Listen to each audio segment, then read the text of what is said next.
Charlie lived his life as a warrior for truth and for freedom, every single day choosing to step into the arena armed with the Constitution, sparring through debate on the battlefield of ideas, fighting for the heart of our democratic republic and the unalienable rights endowed upon every one of us by our Creator. Charlie lived what our founders envisioned: freedom, the right to speak even when we disagree. Freedom. I may not agree with what you say, but I will fight to defend to the death with my very life your right to speak. Free speech is the foundation of our democratic republic. We must protect it at all costs because without it, we'll be lost. Charlie knew this. He lived it. Charlie stood in the arena armed with superior arguments, with truth, reason, propelled and motivated by his love for God, his love for others, his love for our great nation. His words were his weapons. He slayed ignorance, he cut through lies, and he woke people's minds, inspired people's hearts, and imparted wisdom every day. Now, for those of us who knew Charlie, and even those of you who may never have had the chance to meet him in person, we all know and experienced how Charlie spoke with a calm courage, not asking, "What will God do for me?" but instead praying, "God, use me for your will." He showed respect and compassion for everyone, even those who opposed him, and I think especially for those who opposed him, he invited them to his table or on his show saying, "Let's talk." Sitting with Charlie here in Arizona at ASU last year, seeing and experiencing him in action was truly a sight to behold. Because in Charlie, he sincerely wanted people to know the truth. Because it's the truth that sets us free.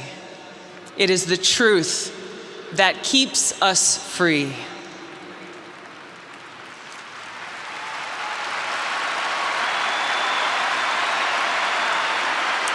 Now, Charlie, he chose our schools as his arena because he knows that they are meant to teach, to train our young people to think critically, to debate ideas, to test their strength through a clash of reason.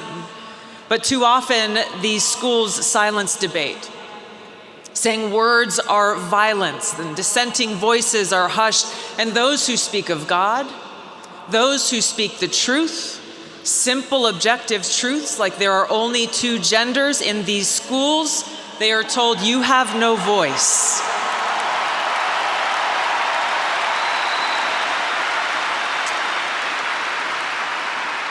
Charlie chose this arena to take these people head on, to challenge these institutions, these students and faculty, encouraging them to come, to speak honestly, bring your ideas, debate loudly, and think critically.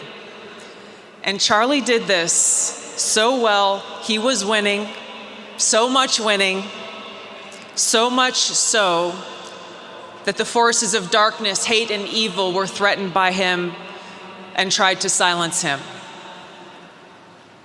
History shows this dark pattern that when ideas cannot withstand scrutiny, whether it's the ideology of so-called religious fanatics or political fanatics, their defenders, terrified that their weak ideas will be exposed for what they are, turn to intimidation, censorship, and violence.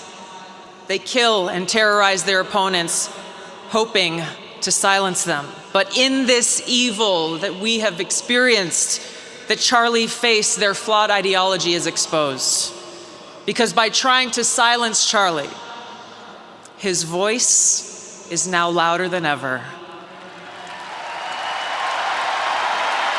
His message is more powerful and impactful than ever. The truths that he spoke have spread hundredfold. Charlie was fearless, but where did his fearlessness come from?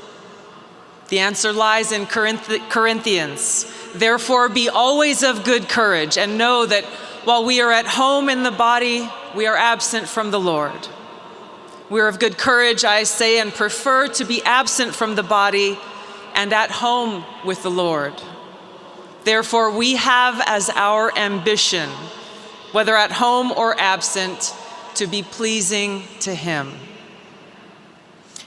So our call to action is now. Every one of us needs to be a warrior like Charlie, to take shelter in God, to draw strength and fearlessness from the Lord who sits within every one of our hearts, to stand together, continue the mission that Charlie dedicated his life to sharpen our weapons of truth, common sense, and reason, to train, to study, learn, and to speak, exercise our God-given right to speak, and carry that torch that shines brightly because of God's love. So right now, if you feel afraid or lost, confused, not sure exactly what to do, don't be. God says, don't be afraid. I am with you. I will strengthen you and help you. And He is with us. He sits within every one of our hearts, just waiting for us to choose Him. To say, as Charlie did, God, use me for your will. To say, God, my life is yours. I am yours. My heart is yours. Let me serve you. Now is the time for us to step into the arena and to stand as warriors for freedom and truth and fight. May God bless you all. We love you, Charlie. May God bless this great nation. Thank you.